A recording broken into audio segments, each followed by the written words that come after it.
Yeah, so okay. I think there's been a little bit of confusion about, well, I'm a little bit confused about what kind of lawyer you are. Are you a lawyer to deal with what happened with me at IGM, or a lawyer to deal with me as my SAP? I'm not sure. Yeah, that's right. I'm a little confused. Yeah, no worries. Normally I'm not in charge of your kind of business. I'm doing other stuff. But since I speak English, they just talk to me and ask me to talk to you. There are other lawyers who are more specialized in work law, labor law, kind of. I guess what you would need. I guess I do think you need labor law kind of questions. So are you here to help me deal with SAP rather than what happened with IGM? Normally, just in general, I'm just here to speak to you and take care of you. With Christian, Christian. Today is kind of days of the names. Christian is the guy who had a problem with Günther. Yeah, I don't know Christian, Günther Zerlich. Yeah. So, and another colleague will join us. Okay. And they just asked me to talk to you because they did not know what to do. And I can give you a rundown. Yeah, that would be nice. My time in Germany and then how I got to IGM. Yeah. And I'll condense it. But I've been in Germany 2 years. Okay. I worked at Bank of America, Royal Bank of Canada, Bank of Montreal, Law, extensive IT background. Yeah. I got a bad accident in Toronto, I broke my ankle, so I came to Germany with not so much money. Start my career again. Okay. So I joined Sky Deutschland September 2016. There was massive problems because the boss was moving out, the German guy had been there for 10 years, and an American lady came in. Complete catastrophe, had no idea what she was doing. I had wrong equipment, didn't get sent for German lessons, they didn't pay me, they didn't pay my AOK, and instantly I was behind the black ball, right? Yeah, sure. So, we parted ways, I never got a termination notice. I ended up getting a German lawyer in Munich, an Arbeitshelfen. Don't worry, trust me, and I said, look, I'm new here in Munich, I need you to do your job properly. So I mentioned mobbing, trying to assassinate my character as an IT manager. No termination notice, these kind of things. So he basically went to the Arbeitsgericht. I said, I'd like to go with you. And he said, no, you're not allowed to do that in Germany. Again, I didn't know that was not true. Yeah, you can't go with it. Right, because I wanted to put my point across, right? Yeah, sure. So what he did was, he went, he did nothing I asked, he gave him back the laptop and the phone, and he took my money. Okay. So I went to his office to get my money, he said, no, that's my expenses. I said, what are you talking about? So to this day, I never got that money back. Then I joined SAP not so much long later, and again, they promised German lessons. The problem with that was my boss was an alcoholic. He was from London, and extremely racist, not just to me, but to everybody.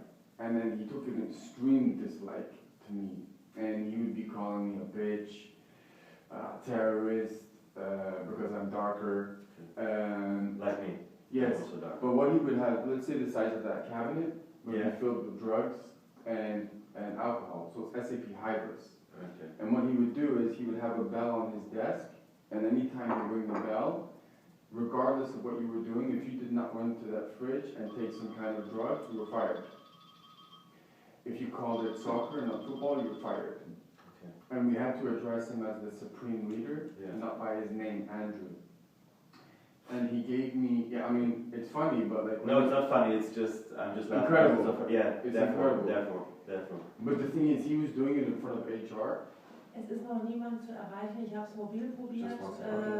Denke mal, dass sie kurz vor 9 erst kommen, aber ich habe der Kollegin Bescheid gesagt, sobald einer durch die Tür kommt. Wir sind so, vielen Dank. Ihr melden, ne? Dann kannst du abgelöst werden. Just asking for the other colleague. Okay. So what happened was you also have to do online training, right? I needed a laptop. He gave me an Apple, which was clearly not compatible with training, so I couldn't do the training. And I said, you're setting me up here to fail. And it got worse and worse to the point I started getting... There was a Persian guy, he would call a terrorist, he would call someone else Kaboom. But once they saw what was happening to me, it just became a mass mobbing to get him off their back. So, I got it, okay. Yeah, I mean, I could... okay. Yeah, so it got worse and worse and worse and worse and worse. Okay.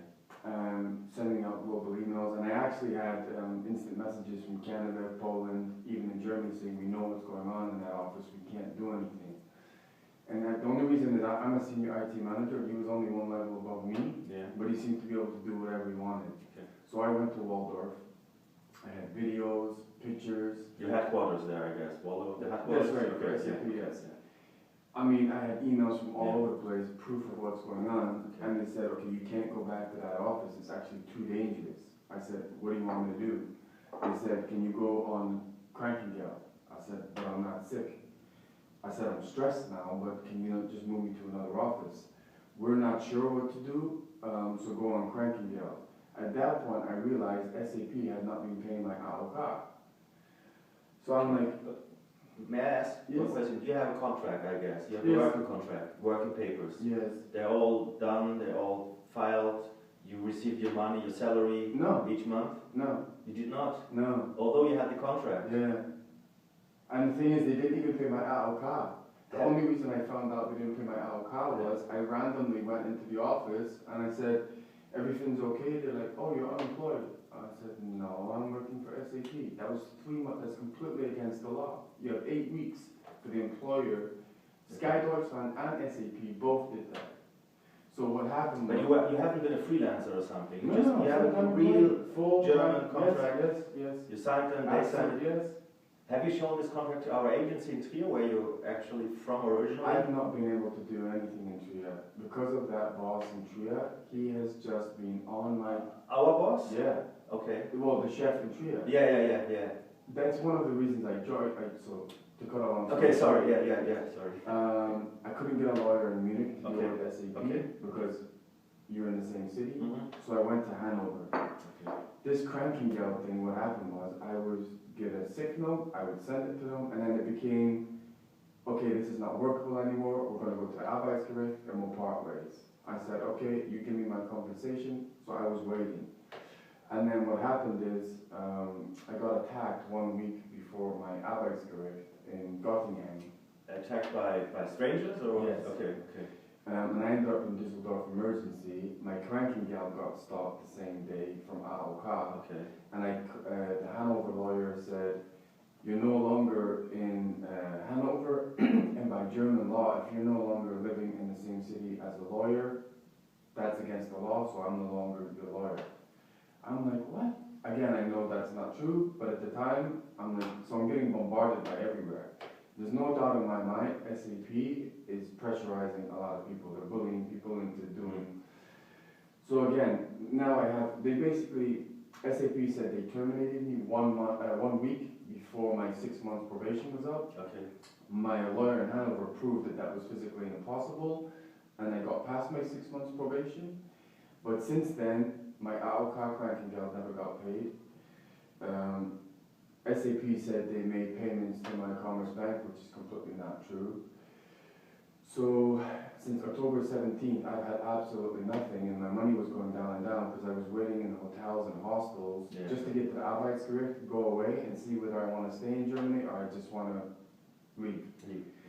And it kind of got worse. The reason I ended up in Trier I knew some people there. I went to Arbeitsgericht, I explained the legal situations, what happened in Hanover and Munich, and they were like, okay, that legally, that's not true, that's not true, that's not true. So I now have 3 or 4 lawyers trying to get my money back from Munich, even the Munich lawyer, but it's taking time, so I'm down to virtually nothing. I went to the trade union, I think January, February. Okay. I joined, everything is okay, I explained my situation, okay. That was a Trier agency. Okay. Correct. Okay. And then that's when the problem started, because it really started when I mentioned Munich. Yes, you could join, no problem, great. So tell us what we can do for you. Yeah. And I started to mention my SAP problem, and I started to mention my AOK problem. Mm-hmm. So where is it? Munich. Okay. So Christian Smith's the guy I got a problem with. He's the chef of The Vollmächtigster? Okay. the chef of that place. Gave me a contact in Munich. You need to contact this guy, he'll help you. I said, okay. So I tried to contact him, I couldn't contact. the contact was another IG Metall staff member, or I who was googled that? him. He was some kind of political. I think he was a member of IG, Yeah. but he was a political. Officer or kind of political secretary? Yeah, political background Yeah. in SPD or something. Okay, now I got it. I don't know why I was given him as a contact, but Therefore anyway. I asked. Right. So then I emailed, and Christian gave me his mobile. So initially we were texting, and then he just blocked me. He blocked my phone, my texting, and my WhatsApp. And I was like, okay, it's a little weird. And then I was emailing him, and he wouldn't reply. And I said, I can't get hold of this guy in Munich. I need to resolve these issues quickly, like I'm totally out of money. And then he just completely disengaged. So I went back to the IGM, and this is really the first time I've gone in physically. And I said to Christian, I said, can we call him? Can we do something? No, you're lying to me. You didn't call him. I said, okay, I'm not. That was Christian talking to you then. Okay. So I'm like, no, why would I lie about a situation I'm trying to fix? And really, I couldn't understand his behavior. I said, let's call the guy in Munich right now. No, I'm too busy. Okay. So then he went away on vacation, and the staff there, their English wasn't that great, but they started to have a look at the legal documents from Munich and Hanover, and they were like, okay, you have been lied to a lot. Because I can't read German, they read it, and they're like, okay, this is not true, this is not true, this is not true, we'll help. I said, okay, great. Then the Christian came back, and he wouldn't let me talk to any of the staff. He said, you're crazy, take medication, you're not a member of IGM, get out. And he always wears this headset for the phone, threw his headset down, get out the office. I'm like, whoa. I said, I have reports, I don't want to see your reports, I think you're lying, I think you wrote the report yourself. I'm like, what? I said, calm down. So literally this far, it's a table about this size, right? He's on the other side from me. I said, I tried to contact. No, you didn't. You're lying. You never contacted him. I spoke to him. I spoke to the guy in the rat house in Trier. You're lying about everything. And I'm sat here like, what are you talking about? And then he's like, you know what? You're coming in here too often. And at that point I said, you blocked my WhatsApp. You blocked my phone. You went on holiday. Your staff are actually trying to help me. My staff doesn't like you. I was just like, so my bag was in the corner. He's like, you know what? Get out. I'm like, you're asking me to get out my own trade. Get out right now. So he stood there and he's like, I don't know him, okay. Right, but he's like, I'm like, well, what's your problem? Calm down.